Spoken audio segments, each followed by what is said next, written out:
Hey, hold on a minute. You think you're going out just like that? Well, Johnny, it's so very hot out tonight, and I just wanted to feel pretty. Yeah, you think I don't see what's going on here? I don't know what you're talking about. A practically see-through dress and that jonquil in your hair? Why, if I didn't know better, I'd say you was off to see a shadowman caller. Johnny, that's ridiculous. This dress is a hand-me-down from my sister. Now, maybe if you had a better job, we could afford to buy nice clothes for a night this hot. A better job puts food full of GMOs on that table. You think I want to spend 50 years of my life working in that number station for $65 a month? Do you? Every time you come in yelling that goddamn Bashar loves you, Bashar loves you, I say to myself how lucky dead people are. But I get up and I go to that job. Oh, Johnny, I don't care about your job. If Bashar was all I really cared about, I'd be long gone. As far as the system and lead lines could take me. Well, why don't you go on and ride them out of here? Why don't you go on and ride them all the way to Egypt? Johnny, you're talking crazy now. I'm gonna see a movie! Oh, my glass. Oops. Johnny, you're an animal, and I don't want nothing to do with you.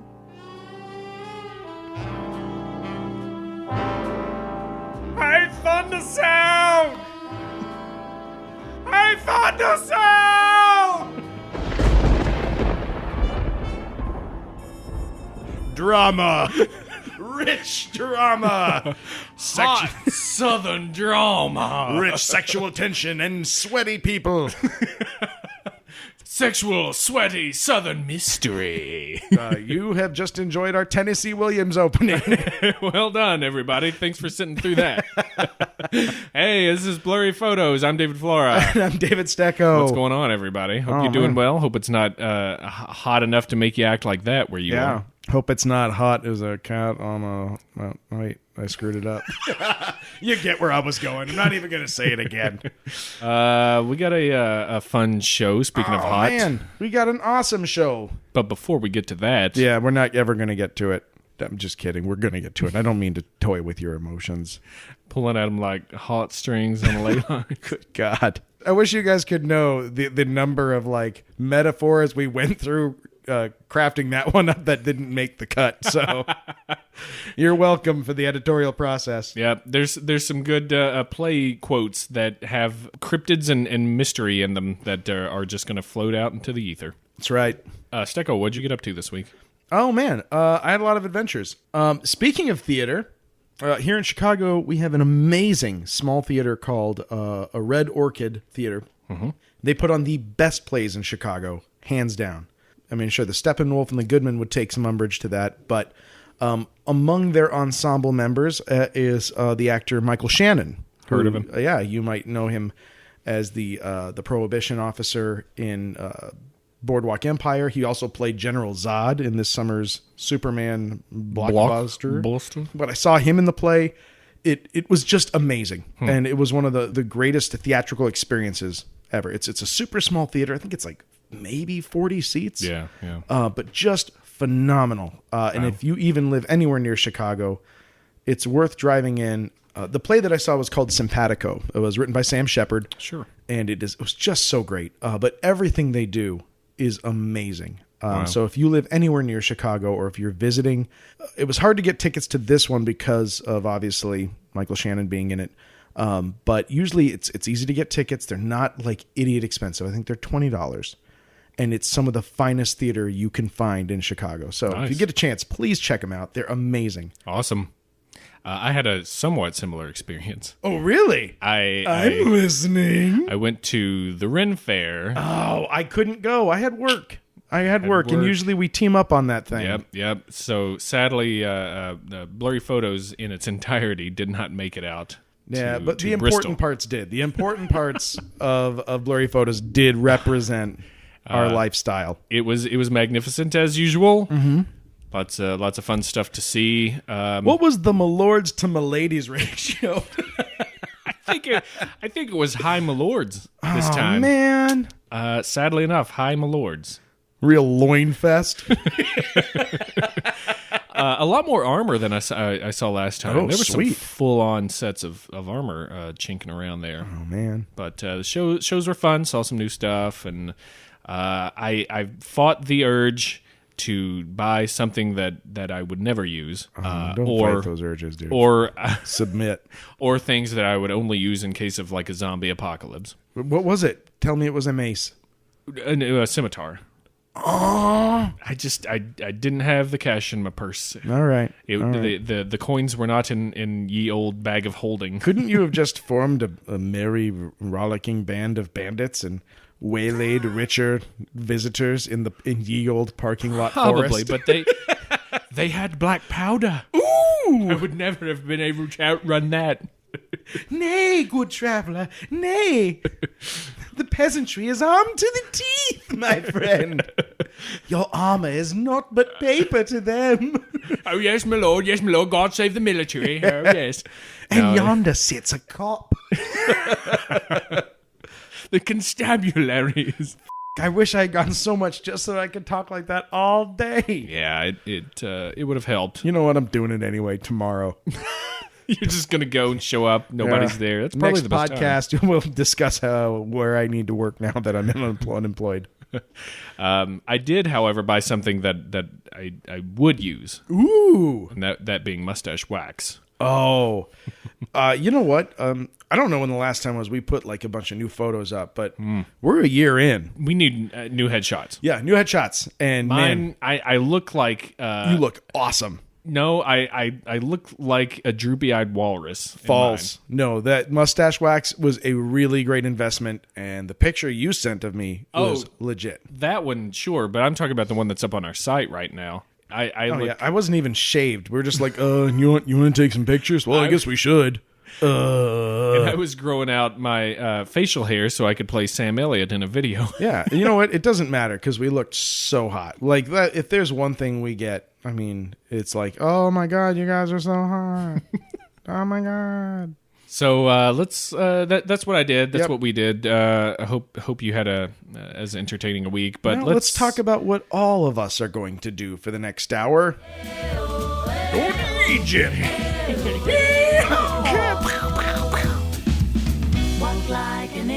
That's right. Get out your camels. Get out your camels. That's right, kids. It's that time. We're going to the great land of ancient Egypt. Yep, ancient Egypt. Ancient. And this episode, we are going to be talking about the Pharaoh. Mm-hmm. The famous Akhenaten. Akhenaten. Who...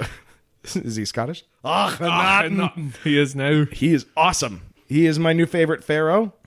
Now, just right off the bat, this is just to kind of put some context in here. The father of Tutankhamun. Yeah. So just so you know that a lot of focus on old King Tut, mostly because his burial chamber was intact. Right. He's not famous for like enacting amazing legislature. Right. He was not like good at his job in any hormone-laced legislature. Yeah, he was not like the greatest ruler. The reason why he's famous is just because we were able to learn the most about him. Mm-hmm. His burial chamber was undesecrated. But his dad, what? Yeah. Who was this dude? That's what we're going to talk about. Yeah. We're going to talk about who Akhenaten was, how he was different, like what all kinds of things what that made he him did, special, and what are some conspiracies or myths that are floating around about him. You have no idea how many turds are floating in this toilet bowl. I mean, you really, you don't know. I am so excited, Flora, that you brought this up last week. It's something I hadn't heard of. And this thing is so jam-packed with crazy. Oh, man. You know what's fun about this one is because Egyptian history is just so thick. Yep. And there's so many doors to open. There's so many rabbit holes to just fall down. So many buckets to stick your dick in. Right. That's one layer of it. But then the crazy that people have gotten into with this dude in particular just adds in a whole new layer that's probably made of pudding or some my kind God. of ice cream. It's like a crazy onion because we could have done easily this whole podcast on the hard factual history of this guy, of the Pharaoh Akhenaten. Yeah. Without any, we didn't have to go down a single weird alleyway on this. Right. Oh, but we're gonna. Yeah. That's what you mean to us. Because it's Blurry Photos. That's right. That's what we do. We'll give you some history. Don't worry about that. You'll get some facts up in your face and in your mouth. Yeah, I hope you brush your teeth because those facts are going to make out with you. Sorry, facts. I've got beer breath. So let's talk about who this dude was. All right, let's kick this off. Akhenaten was a pharaoh of the 18th dynasty of Egypt, reigning around 1351 to 1334 BCE. Yep. Now those dates a little bit malleable. You know, we're kind of dealing in give or takes here. Yeah. Around, you know, when you get into this far back in ancient history, he was called the Heretic King, and we'll get into why. Oh man, in a bit. That was the least of the things this dude was called. He was the son of Amenhotep III and Chief Queen T. It's spelled like T-I-Y-E, but it's pronounced T. Yeah, it's spelled like Ty, Yeah. but T is the correct.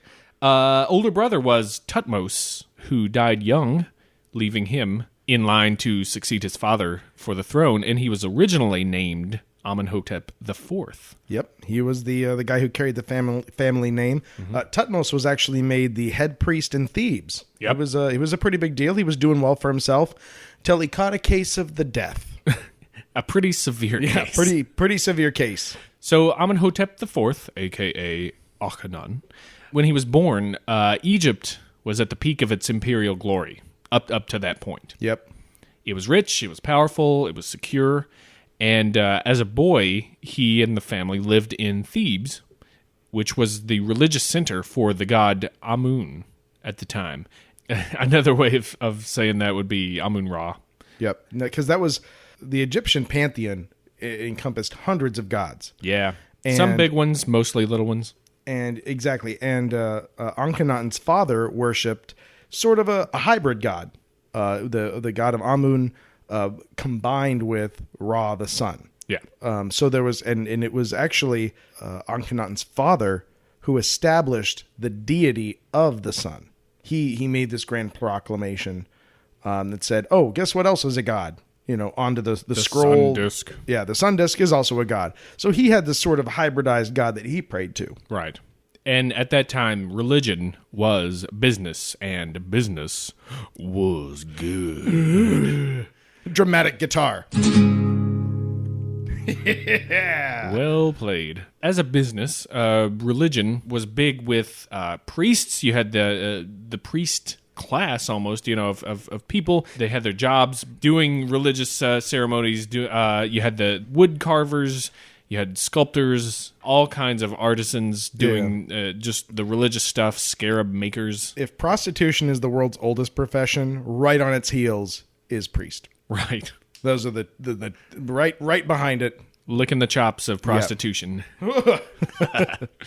Now, by all accounts, Akhenaten / Amenhotep IV was sort of an outcast with his family. Everybody except his mom, Queen T. Everybody kind of shunned him, and it was only his mother that favored him, really. And this was maybe because he was kind of misshapen. Yeah, he was not like the other kids. No, he kind of had a long face. He had spindly fingers and toes. He had a skinny neck and skinny arms. He had fat thighs, a pot belly, and maybe even an elongated skull. Yeah, there's some discussion that he had a misshapen skull that was, not to get too far ahead of it, but a genetic disorder that others in his line carried. Mm-hmm, mm-hmm. And again, not to get too far ahead of it, but there could have been at the time a fad of binding the head so that it became elongated. And it sounds weird now, but this was a big deal back then. Could have been a cart horse thing. If he was born with this deformity, and then others were like, "Well, let's get in good with the pharaoh, wrap them skulls." But this was skull wrapping to elongate skulls happening all over the planet, right? Actually, yeah, very common in South America. At this South time. America had it. There were many cultures that picked this up at one point or another, which is weird, and we probably will touch on that again, I'm sure, in future episodes. But he was kept out of the ceremonies basically because he was the weird kid. Yeah, that's the worst part. They're like, no. Yeah, I don't like the look of this one. Yeah, put him in the attic, get him a bucket of fish heads, and no church for you.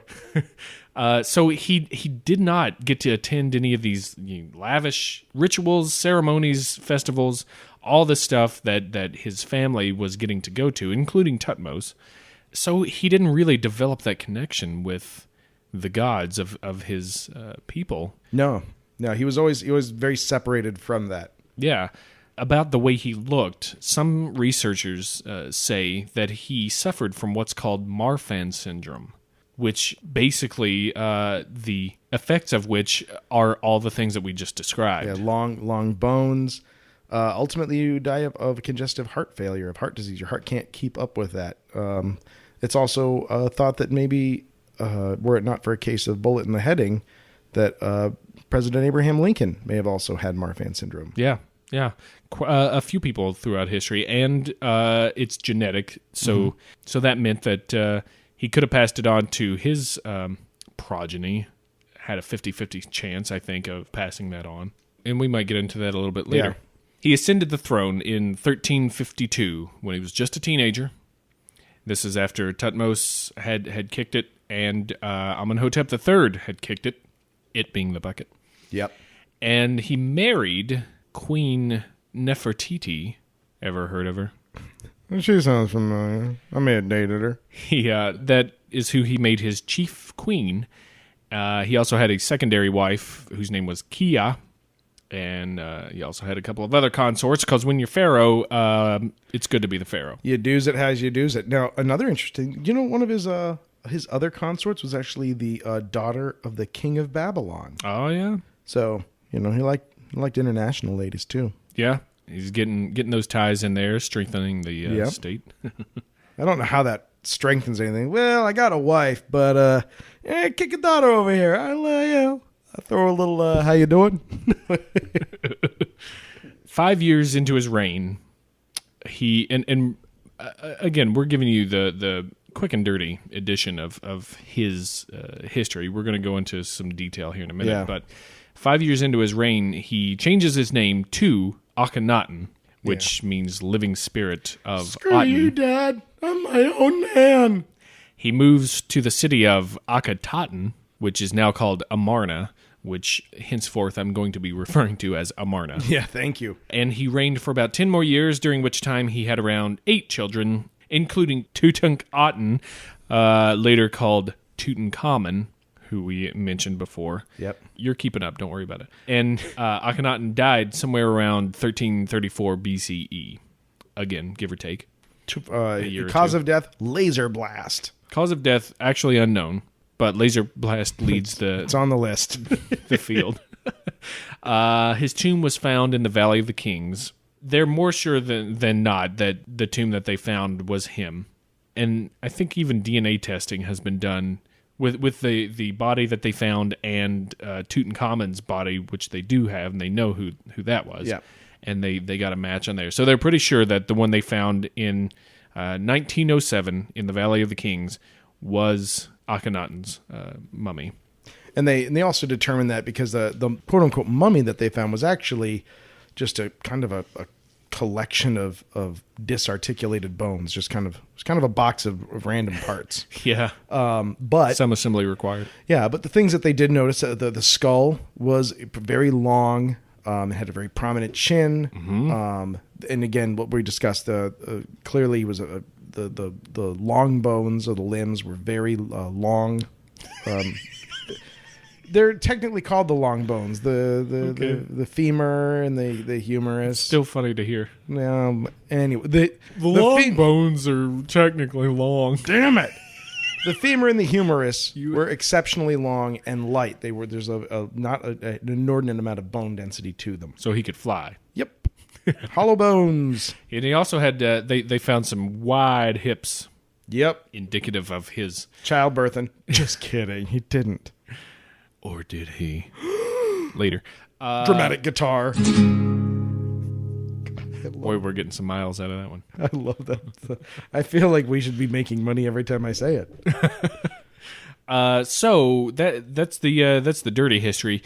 Why are we telling you about him? Yeah. Stecco, why are we blabbing about some pharaoh that's the dad of Tutankhamun? Oh, that's nice, but... Because we want attention so much. True. Just want anyone to listen. No, that's not it. Okay, that's like the big... That's like the big meta reason, but specifically today.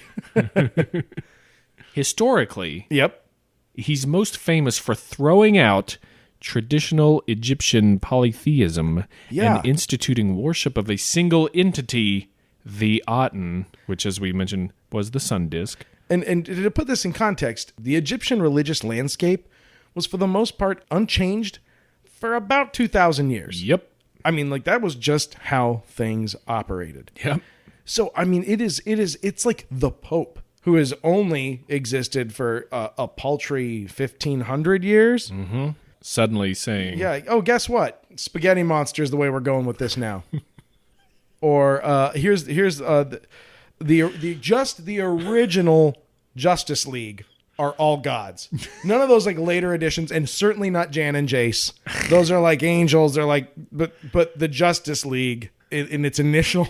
Flash is like Mercury. Right. I mean, that's the thing. Like it's a huge thing that he just was like, hey, guess what? You know that religion? Well, it's different now. Yeah, you're wrong. Here's the right way to do it. Well, here's the thing. This would make him a very early proponent, some might say the first, of monotheism. Or possibly henotheism, which is one main god, maybe a few little deities running around here and there. Yeah, I love that. I had not actually run across henotheism before I started doing the research on this, and I love the idea of a religious system that says, "Hey, this is our god. Maybe he's not the only guy on the block. Maybe y'all got your gods, but this is our God, and he takes care of us." So that I haven't run across that before. Yeah. He's like, you want help finding that remote control? Pray to this dude. Right. But overall, this is the guy you're going to be. Yeah, and I mean, here we are in our future time sending rockets into orbit, and our gods are a lot less accepting. Pretty close-minded. Yeah. Legend has it that one day, Amenhotep IV, same dude, Akhenaten had a vision of a sun disk between two mountains and felt guided by the one god, Aten, to build a city in such a place. This ended up being Akhenaten, or Amarna, as I said, which means horizon of the Aten. And this was around 1346. Now, to further cement this, at the time, the glyph used for the word horizon was a sun setting into a cleft. Mm-hmm. And so he just was like, oh, well, that's it. Perfect. Boom. Thanks message from the one true God. It'd be funny if, like, there was a courier who, like, was running by and a little clay tablet just flew out of his camel sack and smacked Akhenaten in the face. And the last thing he saw was just that glyph coming at him. I don't know. That's how you debunk stuff, right? Couriers. Scourge of history. Always ucking up people's shit. Oh, couriers. So, like we said, in his 5th year, he moved his family and the entire religious center of the Egyptian empire some 400 kilometers, or 250 miles, north from Thebes up the Nile and built a city from scratch dedicated to a single deity, going against 2,000 years of tradition, Egyptian tradition, Egyptian tradition, Egyptian tradition. Oh, God. You have made me the pharaoh of a great nation. But it's no great honor either. If I were a rich pharaoh. Okay, all right. So he changed his name to Akhenaten because, like we said, he never felt connected to those old gods. Amun, Amun-Ra, all those the little mini gods running around. But here's the thing, reading it, you can track that. It makes some sense. Like, oh yeah, he wasn't really allowed in the temple. He's not connected to those gods. So when he comes into power, he's like, oh, let me do my own thing. No one does this. No. Absolutely no one who's like, oh yeah, I grew up Catholic, so I am now the king of the Jews, and their God is now named Daniel. Like, no one does that. No one just invents their whole religion because they can. Yeah. That's a hell of a maneuver. Yeah. Yeah. The annexation of Amarna. Right. Flea flicker. Yeah, he just established... It just goes far beyond a person who felt excluded from a religion. This is a maneuver far in excess of that. Amarna is thought to have had one of, if not the largest street in the ancient world. Used mostly for drag racing. Yeah, chariot drag racing. Put a parachute on that drift. camel. Over one section of the road, there was a bridge, which Akhenaten... Wait. The Fast and the Phoenician? Is that too far? It's close. All right, it's close. Sorry. Keep going. The Fast and the Pharaoh was? Again. Closer. You got closer. There's something there. Yeah. No, just keep listening. We're going to work on this for another 45 minutes. You're going to like it. It's going to be really worth it. So over one section of the road, there was this bridge, which Akhenaten and Nefertiti would appear on, and they would toss gold ornaments and gifts down to their adoring fans or the public. Legit. Yeah, not bad. I hope the bridge wasn't too high, because that's still gold. Yeah. It's heavy, man. Heavy, but soft. At its height, Amarna apparently had around 10,000 people. So that's a pretty legit town. Yeah, that's like a boom town. Focus on the Aten caused people to live in the open sun a lot. They got burned. Melanoma went through the roof. It was hot. It didn't sit well with many people. Yeah, your God is so uncomfortable.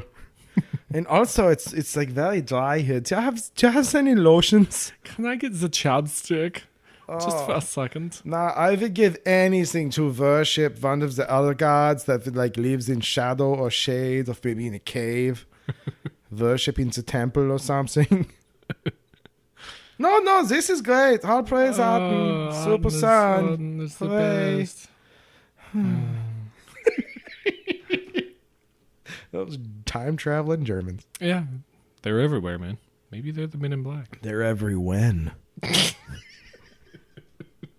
Swear to God, we're going to get through this podcast. But I'd like to point out, unlike a recent numbers, we're going to stay above 95% here. Yeah, we're a little more focused. Yep. Electric cars are weird, right? Sorry.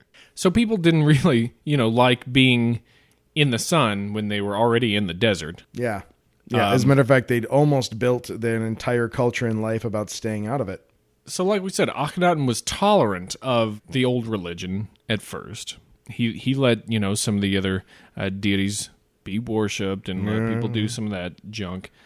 But he gradually sought to repress it more and more. He wanted the one god, the Aten, he wanted that to become the end-all be-all. And it kind of upset a lot of people, who made their living from religion. Right. Like we said, a lot of money. The artists, the wood carvers, all that stuff. I would think the carvers would be okay. Because if anything, it's boom time for carving. Because you've got to make all new carvings. You got to remove the old carvings. I don't know. I maybe they just... Because one other thing, and this is important, is that depictions of Akhenaten, he changed a lot of the established artistic aesthetic. The art style was changed dramatically. Yeah, like instantly. He demanded the new style. Known now as the Amarna period. Mm-hmm. Sculptures, reliefs, portraits, they all showed the royal family in slice of life scenes, which was different from the norm. And they also showed them in all their unflattering glory. Meaning they showed oddly shaped bodies or just, curves and not like the ideal muscular pharaoh is better than everyone and the perfect being. Akhenaten let his freak flag fly. He's like, this is my body and I'm proud of it. Yeah. Real pharaohs have curves, y'all. It showed how they aged. It showed a bit of androgyny with Akhenaten. Yeah, there's lots of mention that he had breasts or breast-like structures.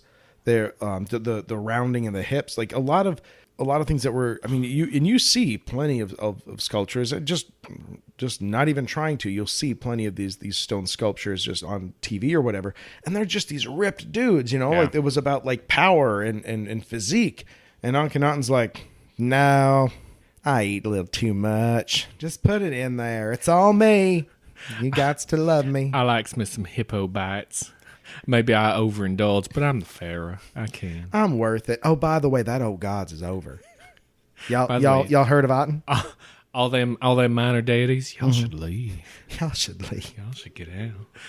Oh, I'm gonna have some hippo fat on there tonight. I like to treat myself. Oh God. Yeah, we don't know if that was the Pharaoh's orders to show things as they were, or if it may have been just a new batch of artists that were coming into the scene. It's a new town.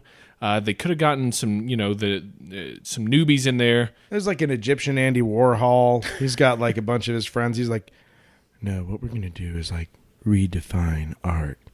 Instead of being what you want to see, it's what you are seeing. Do you understand that? We're going to get real with it.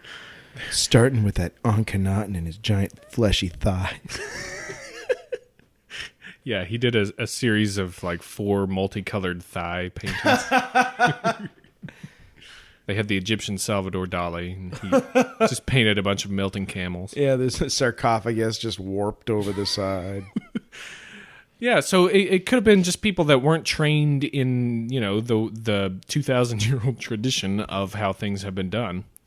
That's one theory. Or beaten out of it, or beaten until they stop doing it. I mean, what's important is that not only religious change was afoot for everyone, but culturally, like did he mess up the machine? Yeah.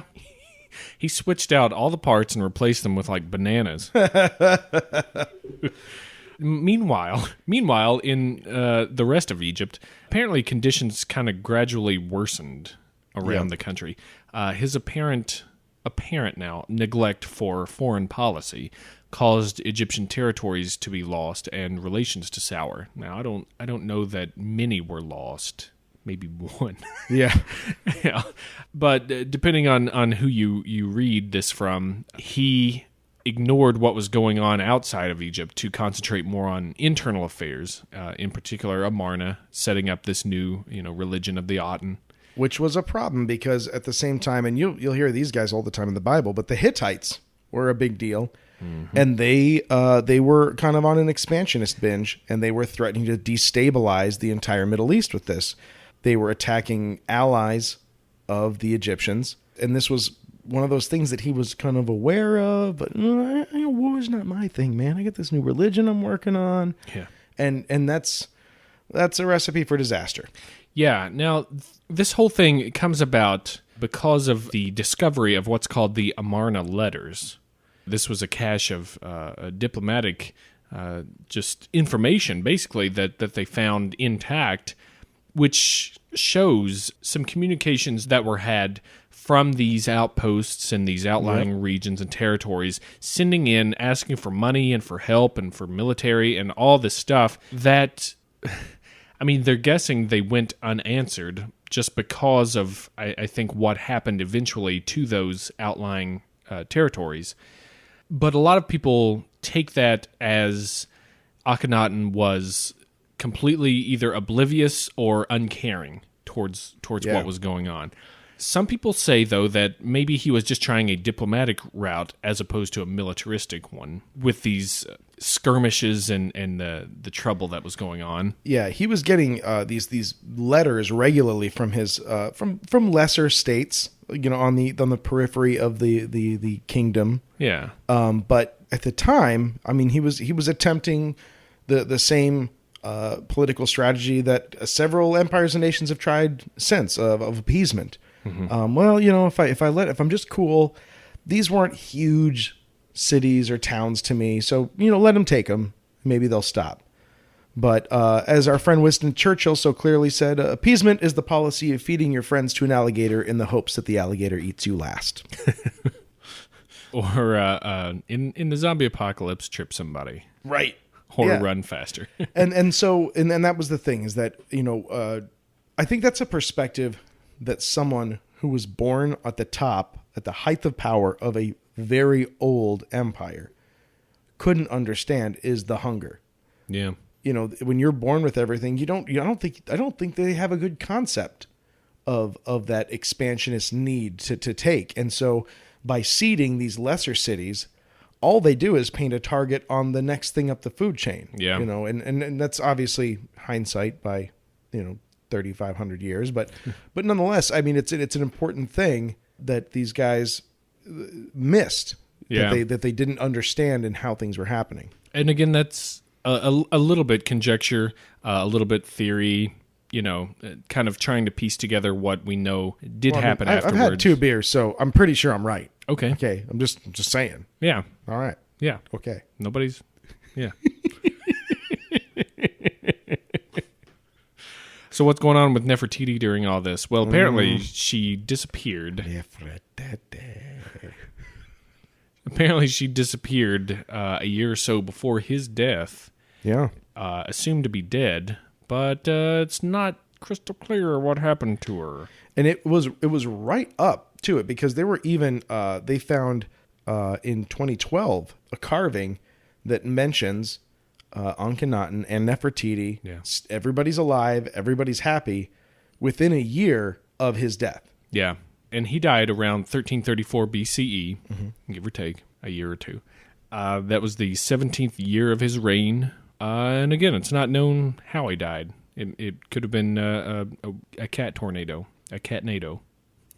Which they killed a lot of people back then. It was before we got the catnado Skynet. Right.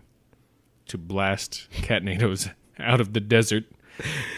Too many people were lost to catnados. His Aten cult, the cult of the sun disk, kind of fell out of favor as his successors disassembled his temples and desecrated his images to strike him from the record books. Foreshadowing when your new state religion is actually referred to as a cult. There's an expiration date on that bad boy. Well, what's funny is they refer to the worship of Amun, which predated his Aten cult, as the cult of Amun. So it's kind of like everybody's founding pantheons, and they're all waiting until they get enough faith points to where they can buy a religion with beliefs. Legitimacy. Yeah. Well, yeah, his dad promoted the sun. Yeah. Maybe, you know what? It was clearly an old and somewhat complex system, and you couldn't just show up there doing what you wanted. No, there were rules. There's a way to make something a god, and Akhenaten, despite knowing better, ignored that. Yeah. He really tried to shove that square peg. It's really just bad manners is what it comes down to. So the worship of Amun and the polytheistic pantheon gradually returned. Everything was back to old Egyptian tradition. And it didn't take long. Like they were pretty workmanlike about getting rid of his tradition. Oh man, Egyptian tradition.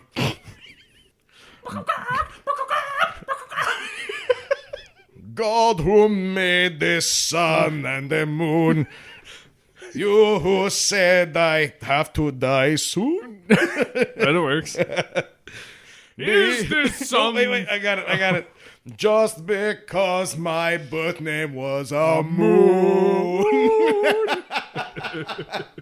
Man, we're really getting into musical theater here. Also, I'm really proud of my Tevi. I didn't realize that was pretty solid. You should go with that. Put that in the old pocket. Yeah, well, he comes out. He gets old Tevi. You get some drinks in him. You're gonna hear him. So yeah, people were in a pretty good hurry to get back to the old ways of doing business. And one thing I did find, and which we are going to get into, in the crazier areas of the internet, people disregard the fact that once he was gone, people reverted to he changed their religion forever. He declared what would be, and it was done for eternity. You found that? Yeah. Oh. Like 2 or 3 places.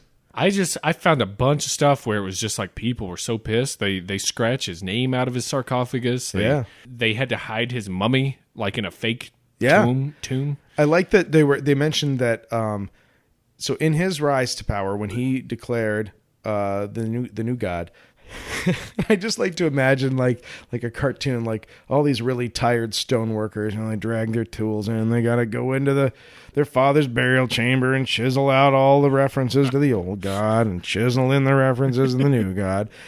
And they truck out, and then Akhenaten dies. They got to run back in and chisel the old names back in and get rid of this. And then one of them goes, it's a living. Well, you know what? We've teased you enough. Let's get into some of these fringe theories. I do want to point out that that it was the stoneworkers who really came out ahead. A lot of job security during this time. Yeah.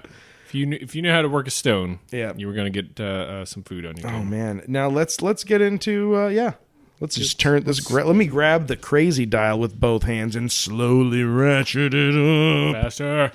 Faster. All right. Let's start with sort of crazy. All right, sort of crazy. He was a she. Ooh. May have been a woman, or even Nefertiti in disguise. Yeah, which explains the hips. Those hips don't lie. Nope. It explains the breasts. Starting to feel it now. Yeah. Nice. Shakira, where are you? She is a songstress for the ages. Loveless siren that is Shakira. Shakira! Hey, Shakira! Oh, God. Boy, let's hope that's not going to be going forward. I like to imagine that every apartment around mine just like looked up to like, what the f*** was that? But then, then somebody was like, no, he said Shakira. Oh, yeah. Makes sense. Okay, I understand. Yeah. So this theory seems unlikely. It's been thrown up in the air and then summarily shot out of the air in recent years. It's just a little complex to achieve, although it's not unheard of because Queen Hatshepsut did it apparently. Well, yeah. Well, but the thing is, I don't understand the necessity of it. Yeah, why? Because there were female pharaohs. So why would he? Yeah, it just doesn't. It doesn't seem required. Now, I mean, and I'm sure I didn't see this anywhere, but I mean, I guess there's a case to be made for some sort of hermaphrodism, maybe, and they were like, well, we'll call him a man because that's a little easier on us. But that does pop up here and there. Yeah, that does not surprise me, but it just doesn't. It doesn't seem necessary for someone to Mrs. Doubtfire this situation. Yeah. Euphogenize Doubtfire. It was a reverse Doubtfire, I think. But it was a fire doubt. Yeah, a fire doubt. All right. Okay. Well, let's move on a little bit. Let's climb the ladder some. And that can be filed under again. Clearly, there was something he would definitely. Everyone just says he was very different from everyone else. There was a lot of physical differences in this guy that could be explained by genetic anomaly or things like that. But okay, moving on out of the realm of medical science. Yeah. Well, what if this guy was actually the famous Moses? Oh, yeah. Moses. Yep. This is the guy who led the believers out of Egypt. Moses. Yeah. What about that? That he banned all other idols. He may have dealt with a plague at some point in the Pharaoh Sea. He moved people to a new city to worship one god. He predates all the other monotheistic religions. Mm-hmm. He had there were commandments that were similar to the famous 10 that you know and love that were in the Egyptian Book of the Dead. Finally narrowed down to one by Bill and Ted. That being be excellent to each other. Be excellent to each other. But man, I wish that movie would come true. Wild Stallion. This one's interesting. I'll give it points for being like, well, you pulled that one out of your ass. Yeah, I mean, and you know what? I'll say this. I don't think he was Moses. However, I can see how this one man made a huge change. And if there's one thing that we've learned, even in the last 200 years, I mean, look at the Mormon religion. Just look at it. Look at it! Look what you did! No, one guy has an idea. He promotes it. And Joseph Smith, don't f*** the baby. Joseph Smith, don't f*** the baby. That was a great musical. But the point being that, like, it is in the realm of religious belief, one man can have a very profound and very long-lasting effect. Oh, yeah. Even if it's not necessarily changing the world overnight. But to my mind, it's not impossible that perhaps Akhenaten was the inspiration for a Moses-like character, or there was some changing over time of his religious system that maybe was the seed from which maybe some of these other religious systems grow, which I'm sure is exceedingly offensive to all of them, because everything that for the Jewish faith or the Muslim faith or the Christian faith, everything came straight from God, and no way there's some Egyptian at the root of it. That's offensive. But Well, I'll tell you what. Sorry, history happened. Maybe adding on to, because to me, I don't believe that this one's a stretch. Yeah. But to add to what you were saying, the Moses story can be traced back to Akkadian folklore. Hello. Sumeria, man. If you want to get down to the bottom of the old tree of knowledge, go back to Sumeria. Yeah. They got everything. And we'll cover a lot of that in our Zoroastrianism episode someday. I like the sniff of that. Anyway, Moses probably. Yeah, let's move on from there. Okay. Let's go on and climb one more rung here. Dave, shall I light this cheese on fire for you? Please. I don't know why I even asked. I like my cheese burnt. I already I'm already had dunking it in the kerosene. bick right next to it, and let's shave off some lamb for this gyro that we're going to shove in our mouths. Wow. Called complex metaphor. Okay. Are you ready? Yeah. Everybody got your comb and your gel out? Oh my God. Hold on. Let me grab my crappy suit that I got from a dumpster. Let me just comb any scientific credibility I had out of my hair. Let me just down a half bottle of Ouza and choke out the phrase Opa at the end. Opa. All right.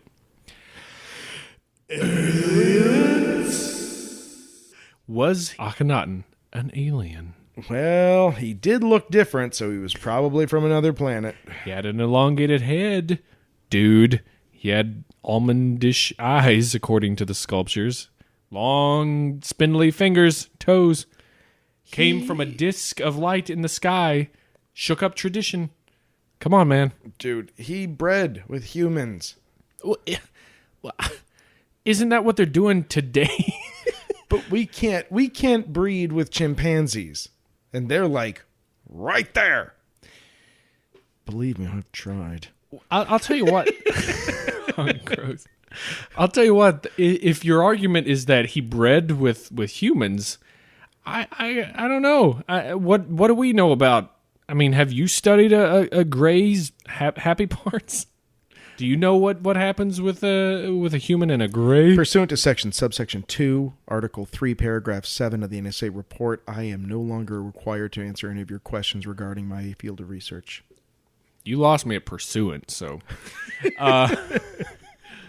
But really, though, I mean, his children were elongated skulls. They had the pot bellies. I mean, according to some of those reliefs, they look pretty alien too, bro. Dude, he didn't look like an alien. You know what? He was the hybrid. Actually, it would have been his dad banging an alien woman. No, opposite. Whoa! The aliens came down from the old Aten and knocked up Queen T. Oh, which you might say that they teed off. Oh, nice. Now I hate what I'm about to say, but it is actually written that Amenhotep the third actually wrote out how he was conceived, in that a god visited his mother. He is not the child of his quote-unquote father. He is the child of his mother having slept with a god who took the form of a man. Rut-row. Now, that was done because what better story can you say than that I am the direct son of a god? That is the reasoning behind these kinds of stories, which many of the pharaohs employed. It doesn't necessarily hurt the alien theory, but for crying out loud, can't he just be weird on his own? Can't he just have a genetic disorder? I mean, can't... Dude. So exhausted. Oh my God. But but dude. Aliens. Seriously, I just need you to hear me. I need you to hear me. Look me in the eye and listen. I'm serious this time. Okay. Aliens. It's just such an exhausting. But you know what? Okay, let's keep looking at the aliens thing. Morphologically dissimilar. He instantly converted everyone to celestial worship. Love and light. Yep. And he wanted everyone looking like Jack Horkheimer, the Star Hustler, rest in peace. Pour out a little for my homie. He wanted to keep the Egyptian people looking to the stars. Did you ever watch the Star Hustler? Yeah. Oh, God, I love Jack Horkheimer. Sorely missed. R.I.P. A man who loved astronomy and men. It was a good impression. Okay. I'm done playing devil's advocate for Oh, well. Why did he fail so much? Right. If he's an advanced being or, half an advanced being. I saw Stargate. They ruled that shit instantly. Is he not getting any reinforcements coming down? When shit's going south, why not fly in on one of those fucking jet scarabs that they had? Yeah. Blow up some shit. Get his blaster poles going. And yeah, why doesn't he put on a helmet that has Anubis's head on it? So cool. Seriously, why, if his whole thing was to infiltrate and change everything, it all fell apart pretty quick. Yeah, he did not do a good enough job. He was bad at his job. Now, and what is it? They're like, one seed, that's all we need. And then we're gone. You can take care of the rest. Bye. Right. Or, and I know that there's a listener going, well, what if his ship crashed and he was abandoned? He was alone in the world. Sexy. Which is, yeah. So and then they built the Great Pyramid over it to cover it up. That's like saying I'm an alien. I crash landed in the United States. I'm terrified. I don't know the people. I don't know what's going on. So I'm probably going to become president. I'm probably going to have to try to become the ruler of the empire. And then to keep people from staring at me, overthrow everything else. That's a great point. Keep a really low profile. Yeah. Listen, I just got to hold out until they realize I'm gone. They'll send a rescue party. In the meantime, look upon me, people of Earth. Bow down. Yeah. Without a laser gun, that's a tough sell. Huh. Well, anyway, that's aliens for you. Okay. Now, I know you're thinking, oh, is that as crazy as we get? Is that the end of it? Is that is the president of the United States kind of a bad metaphor here? No, because it turns out that our current sitting president is the reincarnation of Akhenaten. That is correct. What? Sorry, America. Because there's on YouTubes and there's some pictures online that prove it. Dude, it's on the internet. You have to believe it. Oh, man.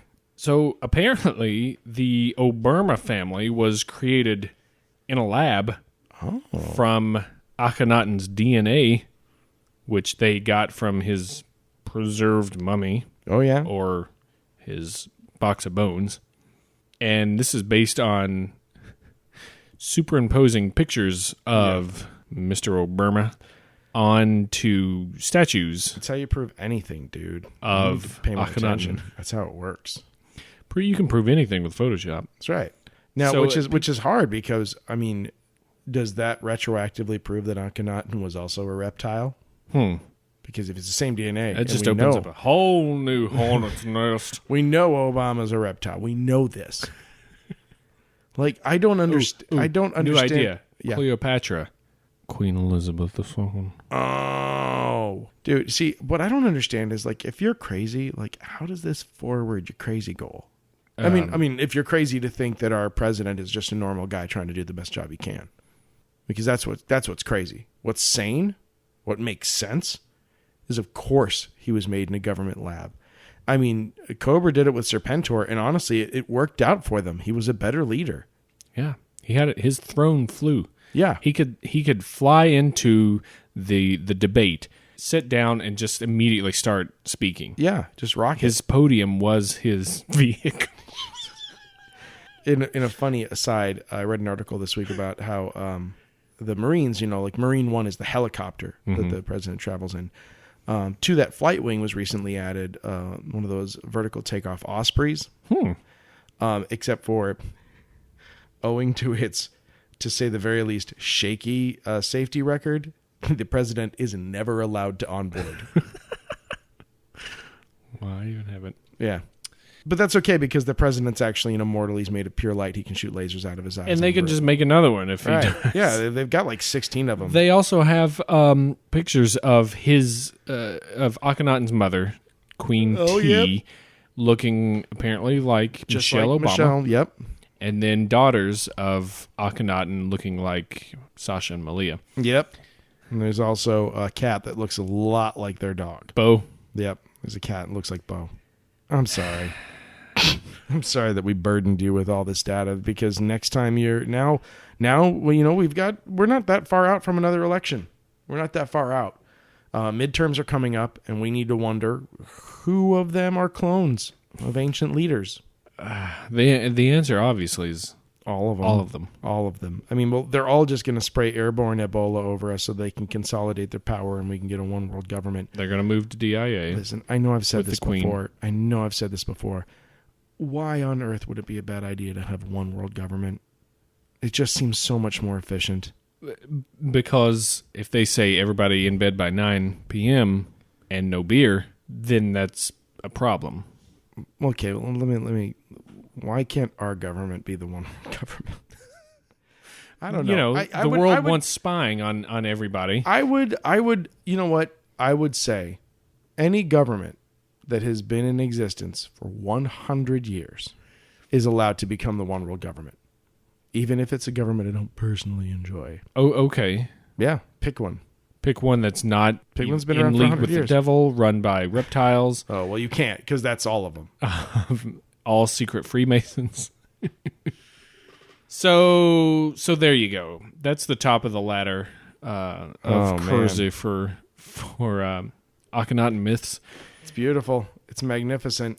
Why? What's the point of... I don't like using that as an argument. Like, why would you do this? Because there are reasons. That can be shot down. But seriously, is the point to infiltrate a powerful world government? Because the president doesn't have much power. Right, that's the really. thing. It doesn't... I read a book recently that was really, really fun. It was called Agent to the Stars by one of my favorite authors, John Scalzi. And it's a silly book. It's about that aliens come to the planet and they hire this guy who's a Hollywood agent. And his job is to facilitate the planet's introduction to aliens so that no one freaks out. And it actually explains this in kind of a weirdly accurate way. Again, it's a book about an alien who hires a Hollywood agent. So bear with me. But the alien explains, the agent says, why on earth would you contact me? And he's like, well, where would you start?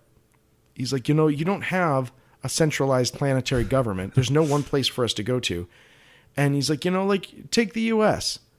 It's kind of one of the best countries, but not really. And even if we decided that the U.S. was the best country, that they were the best voice to start with, what do we go to your president? Does he really run your country? Not really. He can't just say something and it happens. Mm-hmm. They could go the Koch brothers. That's right. So he said, but the one thing that the entire planet really agrees on is Hollywood entertainment. That's the one thing one product that every country buys and everyone enjoys and consumes. So this is the route we're taking. Hollywood. Hollywood entertainment is the thing that everyone agrees on the most. It's the most effective means. So I don't know. I just thought that was interesting. Yeah. That's smart too. That's John Scalzi. He's a great guy. Good writer. Chicago guy. Wow. Yep. He was at this past Comic-Con, I think. Yeah, he was. Anyway. Yeah, he was. So that's Akhenaten for you in an ancient nutshell. Ancient, misshapen nutshell. Big birthing hips. That's right. Elongated nutshell. Oh, man. You know what's rattling around in my nutshell? I don't want to know. Puns! Oh, boy. Oh, goodness. That's right. I'm gonna start this off with a bunt. Oh, are you? Yeah, I'm going straight for it. One of the you're gonna play for speed on this one. Oh man, I'm going fast and loose here. I've written nothing down. I'm just top of my head, y'all. Akhenaten actually, one of the things that made him very well known throughout North Africa and the Middle East is his musical acumen. And he wrote a song that, although it was in his native language, it was not understood by anyone, but it didn't seem to impact its popularity at all. It was called Amarna Style. Ding, ding, ding, ding, ding, ding. And he did a little horsey dance. Oppa Amarna Style. It's a camel dance, dude. Mina no. Monina nana no. Yeah. Oh, wow. Top of my head, y'all. I'm just going fast and loose. All right. I see what you did there. I have an ancient dentist that you can go to. Teeth are getting worn down by the sand and everything. You need to see a dentist for this. Well, you could go to Nefertiti.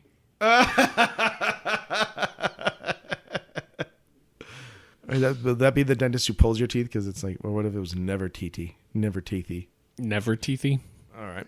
I got another one, and I don't even care. I love that I'm recycling this pun. I don't care at all. Oh, okay. You hear me, listeners? What I do without remorse. This van's onka rockin'. Don't come onka knockin'.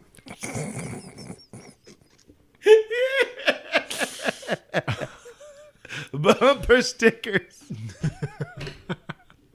Yeah, I did it. Yeah. I did it. You sure did, didn't you? Did you know, I'm going for bonus here. Oh? I'm not even waiting for your turn. Wait for my turn. Okay, maybe I'll have a bonus. Okay, yeah, you go. You go, tough guy. Then I'm going to hit you with a product. Okay. It's finely woven tees for when you're out in the sun a lot. Oh yeah, which people were. You need some good t-shirts when you're baking in the desert sun. So just make sure they're made from 100% Akka cotton. Nefer t-shirts. Nefertiti's. Yeah. All right, here's a really crappy one. Akhenaten was not the first member of his family to enter the music industry. He wasn't. No. His father was actually known as the Amen Hot Stepper. Turn it up, they call me cool mama. Still living like that. Everyone remembers that. Eni Camus from back in the day. I like how you replace the word no one with everyone in that sentence. Oh, come on, Eni Camus. Someone please send us an email that says, I get Eni Camus. I get it. I remember the hot stepper. I'll back that one up. Please just one person. So I'm not by myself. All right, here's your bonus. Here's your bonus. Put it in your ears. There's a place that you can go for knitting supplies. Oh, thank God. Out there in by the old Nile. It's called Amarna. Oh, God. Yeah, you hide behind that microphone for that one. Right, like I was like crushing it. Like I was really bringing the heat. God. I'm a war criminal. I say it every time, but it's you know what true. You did? By recycling that, you're setting up a tradition. Egyptian tradition. Oh, man. A tradish pun? Tradish pun. Oh, that was a good pun, David Flora. But it was no good joke either. Pun maker, make me a pun. Oh, man. Oh, great. Wait a minute. Is that a camel on the dunes? My God, no. Do you see that? Do you see that camel? We've been out stuck in this podcast for so long. I don't think it's a mirage. I don't think it is, dude. Wait, there's two. What? No, there's more. Wait, It's a caravan. But Those what are aren't they- camels. What are they? They're listener mail. It's a listener mail explosion. Oh my god.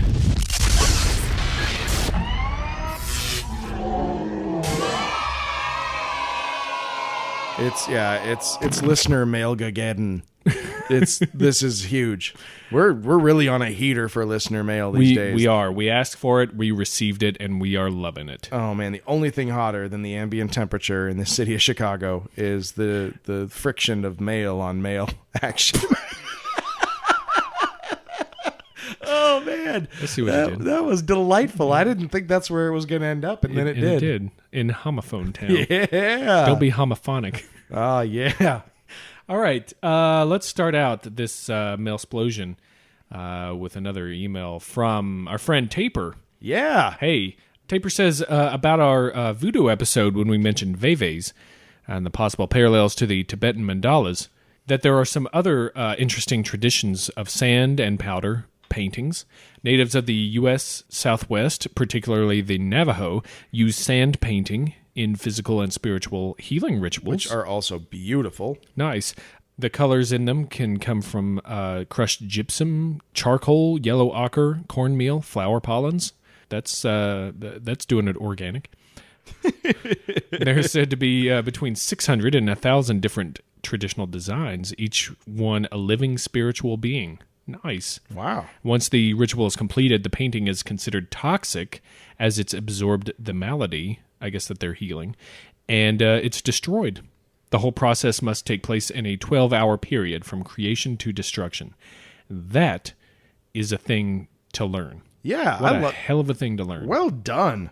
Taper says you can sometimes see them in photographs or produced for sale, except that you actually can't, because any sand painting done outside of the specific ritual context will have deliberate errors introduced, like reversed colors or mirroring certain aspects. Well, that, and you'd also be taking home something. If you got a real one, it would be you'd be taking home something toxic. Right. Yeah, those things like horrible improv. They happen and then they disappear. Yeah, and no one talks about it again. That's how it has to be. A good improv happens that way too. So I guess, True. Whatever. That's great. And then he says, as for Japan and the Zen Gardens, there's a Japanese art form called bonseki, or tray pictures, which are pictures or landscapes created by arranging sand or small rocks on a black lacquered tray. This may be sort of what I was mentioning in that. And we jack it all up, but sometimes they call those like executive bonsai gardens, where it's like a little tiny garden for your desk or something. And you know what? It's the least relaxing thing, because even if you like took all the time to get it set, some jagbag's going to come into your office, try to talk to you, and grab the tiny little wooden rake, and and then it just causes more stress than it alleviates. Yeah. But they didn't have high rise culture when they came up with that. It was a better time then. But Taper says that's theorized to be a connection to the Tibetan mandalas. So what a great bag of knowledge that you just dumped over our heads. Oh my gosh! It's like we won a football game. Yeah. Of knowledge. Yeah. And my God! Look out, Flora, behind you! Oh, he's got the Gatorade of the pun. You guys. Oh, he got you. Taper hits us with this pun. There's the traditional Jewish pattern to be drawn in flour or cornmeal on the floor during times of acute personal tragedy. The oy vey. Oh, that is a absolutely magnificent pun. Thank you. Oy vey. Oh, that's great. Thank you, Taper. Thank you for writing in. What else we got in the old TNT pouch? Oh man, much like the tombs of ancient Egyptian kings and pharaohs, there are words, there are names scrawled on ancient tomes that were once so vibrant. And then something happens, a tomb is discovered, and it rears back to life, much like a mummy from the days of old. And I bring you the revenge of Greg Bach. Oh, no. That's right. Someone disturbed the seals on his eternal slumber. And choking out every last laugh from the puns. Exactly. And he returns to reap the pun whirlwind. Don't bring cats. Yeah, he hates cats. He's on fire. Should we rapid fire these in succession? Oh yeah. Okay. All right, here we go.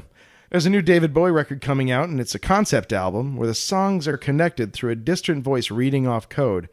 It's called Numbers Station to Station. Great also adds that the number stations he felt were way creepier than the EVP clip. I probably true. He was an EVP hater, though. Wait, is he talking about the one that we actually ended up sending him? Yeah. He was not. Greg. He was not impressed, Come dude. on, no, Greg. Greg is a pragmatic dude. He's made of sterner Pragmatic, stuff but- than us. but- He's way tougher than we are. Open your heart a little bit. All right. All right, great. He also hits us with a product. Says there's a Czech snack that's delicious and helps with your digestive system. Try Baba Yogurt. Baba Yogurt. Taste the Slavic culture. Double. That's like quack quack. Oh yeah. Pow pow. How about this one? When you hear some sexy sounds coming out of the South American jungle, it's okay, baby. That's just some cryptids. Tiwa knocking boots. Ooh. Oh, yeah. Ooh, ah, ah. Great. Ting ting all bing bang. Awesome. Thank you, Greg. Thank you. And I'm glad the train line is back up and running and roaring through the town. Yeah, which reminds me, while we're on the subject of Greg Bach, he is the proud co-proprietor of the Uniform Snowflakes podcast with the very talented Kate Parker. True. And they got it's like a guest this week. Was it like a former male stripper who's trying to just get people's lives back together through his yo-yo tricks? That's right. Nice. Got his own show on UPN. It's called Walking the Dog. Around the world. Cats in the cradle. Yo-yo terms. No, they got you, Flora. They got you. I was You were a on guest. Uniform Snowflakes talking about all kinds of weird stuff. Oh, man. And it was great. I appreciate them having me on. And if you're bored, go listen to them. Yeah, if you're not bored, if you have other listen shit to to do, put it off and listen to them talk to our very beloved David Flora. It's a great podcast, and you will like it. Yeah, Uniform Snowflakes. Awesome. We also heard back from Gray Cat. Fancy feast, Putting all the fancy and all of the feast. eating it out of that crystal goblet. With that grumpy face. Hey, thanks for writing back. Gray Cat hits us with a pun from our episode on Yule. I have a device to artificially inseminate female horses with donkey sperm. It's called a mule log. Yeah, Merry Christmas. Merry Christmas. Oh. At that point, it'd probably be, oh, yeah. That's magnificent. Oh, well done, Gray Cat. Thanks for writing back. Keep on keeping on. I think that does it for our explosion, our mail explosion. Yeah, I doesn't guess it? that is. That's about all we got, right? Oh my God, there's another explosion! Oh no! We're gonna get. My ears. We're getting bobbed all over. This is awesome. Oh man, we have so much bob on our face. Oh, it's awesome. We couldn't be happier about it. I love everything we get from Bob Mears is like a personal gift that I enjoy. Now, Bob kicks off with a fun fact. Oh, great. That Bob and his elegant lady, Karen Sue, you know what they have for dinner every Friday night? Fish. Wrong. What? Steakums. And it says, as far as I can tell, neither of us have turned into a fleshy-headed mutant from the Forbidden Zone yet. Yeah. Now, I'm gonna tell you something right now. Okay. Bob Mears, I love you. Because radiation has made me an enemy of civilization. Bob Mears is quoting one of the finest comedies that has ever been created, Strange Brew. Highest of fives, Bob Mears. You are a Nice. magnificent human being. Well done. Man. So Bob's a fan of Steakums. Again, if they chose to sponsor us, I think we would not be displeased. No, not. I would be mad. I got something else from Bob here for you, Dave. Oh, okay. All right. Bob's got a new food joint, Oh, okay. and it's called Dave Stecco's Finger Lickin' Fried Chicken Hot Wickin' Voodoo Doll Stickin' Banjo Pickin' Steakum Emporium. Bob and Karen Sue is going to be there once a week. I tried to be quiet while you were reading it. I couldn't. I will also be there once a week. I would have to as well. If not for the steakum, then definitely for the fried chicken, voodoo doll stickin' and banjo pickin'. But not the hot wickin'? Oh, Are no, you saving no. that for me? Oh, I'm definitely there for the hot wickin'. All right. All right. Good all right. grief. Bob's like firing a Gatling gun right now. Did you know that word on the street is Nikola Tesla was working on an extremely powerful electrical assault rifle for the U.S. government around the time of his death? The military turned it down, though, because when it fired, the rifle had too great of a Tesla recoil. Oh. Ouch. Zero inch. One more from Bob here to empty out the clip. Bob says the number station has finally been broken. The stations have been run by the Bob Ross Corporation all these years. The one-time pads have number sequences on them that correspond to paint colors for certain paintings. The numbers let the owners of Bob Ross paint by number kits know what color went into what areas of their painting. So in reality, they're not number stations at all. They're paint by number stations. Boom!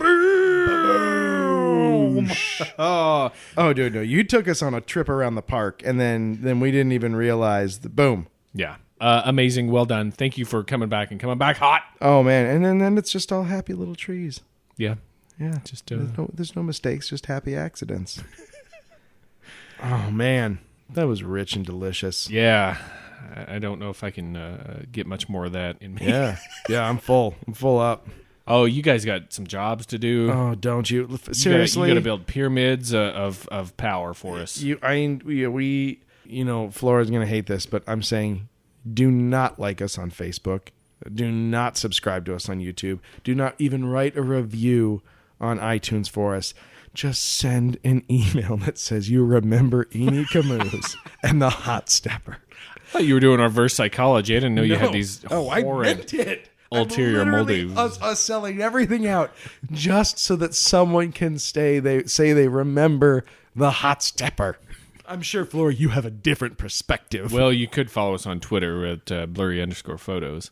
Nope. Unless you tweet us about Eenie Camus. Yeah, do that. Tweet us. Yeah. Tweet us there. That'll be fun. Yes, we don't die. Yes, we multiply. Anyone left will hear the fat lady sing. I missed this part of pop culture. Please Twitter us at blurry_photos and say that you too are the Hot Stepper. Or you could just tell your friends. Yeah, do whatever. I mean, I'm not the boss of you. And if they don't have any of this stuff, then show them how to get to us where it doesn't involve being on the grid or ucking with their lives. Yeah, you know what? Like this is something I've had to do for some of my family, whom are terrific people. Like, it's not a hard thing to do at a bar. Is just to be like, dude, just give me your phone. Yeah. And it takes like 2 seconds to like set their little iTunes, the little podcast thing, the purple icon, to get it dialed into us. And you can say it's really complex. Yeah. Take the rest of the time, go through their photos, send some weird texts from their phone to other people, get them in trouble. That's a fun game. Yeah. Make it sure it's valuable to you as well. You're not just doing this for us. Crush their candy for them. Oh, yeah. Buy things from microtransaction games, really put them into debt. And then be like, hey, sorry about that, but how about that podcast? Am I right? So there's. But you got a lot of donuts on The Simpsons. Oh yeah, there you go. So anyway, for this episode of Blurry Photos, I am David Oncasteco, and I'm David Nefertiti. Oh, nice. All right. Does that mean we're gonna make out or something? Sister, brother, father, mother, daughter, son. It didn't matter to them. That's true. And so it doesn't matter to me. Get over here, you sweet piece of ours. Oh, bye.